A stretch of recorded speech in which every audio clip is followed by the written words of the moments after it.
where President Uhuru Kenyata has opened phase 1 of the second container terminal, which now gives Kenya the capacity to handle over 1.6 million units per year from the previous 1 million.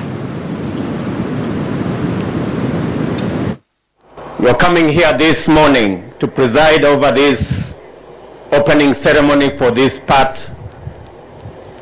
1 of the second phase of the modernization of this port is testimony that at a personal level you take keen interest on what happens in this port. I am a witness to your personal commitment to the expansion and modernization of this port and the infrastructure around this port that support the development of Mombasa Port. The completion of this phase of project marks yet another major milestone for our maritime sector, and it heralds a whole new era in the development of our ports and indeed their capacity to facilitate the region's international trade. In truth, the import of this project cannot be gainsaid. International trade records show that over 90% of the world's cargo is transported by sea. Ports are therefore critical to the economic growth of any nation. This particular port of Mombasa has always played a critical role, not just in our own development as a nation, but also in the development of the region of East Africa.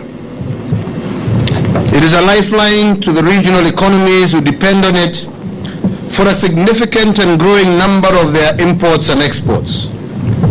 To give but an example, the port's transit traffic to the East African region increased from 7.2 million tons in 2014 to 7.7 million tons in 2015, an 8.2% growth.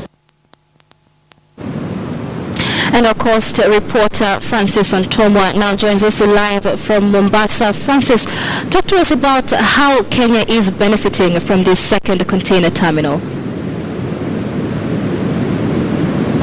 Well, good afternoon, Michelle, and indeed, what a spectacular day it has been here at the Kenya Ports Authority. Of course, it has been a huge day that has seen the President Uhuru Kenyata, William Ruto, the Deputy President, come here to officially see the launch of the first phase of the second container terminal. Indeed, it has been a colorful event, a long way it has been coming, and of course, it is a project that was initiated some 2-3 years ago, and it has finally come to fruition. What this basically means is that the port of Mombasa has become much bigger and better. It will be handling more containers, and that means that it will also be the market width, of course, will stretch much more, and of course it will be much bigger, and it now actually cements its place as being the 5th best port in the continent.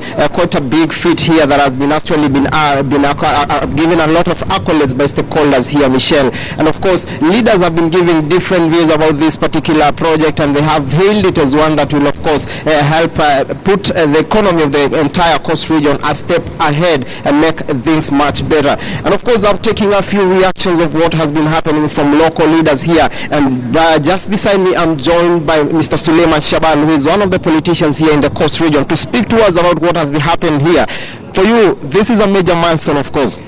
Absolutely, it is a clear feather in the cap of our President Uhuru Kenyata. Is showing seriousness that is walking the talk, and it is one of the many projects that we've seen initiated in the coast, and this is probably one of the best.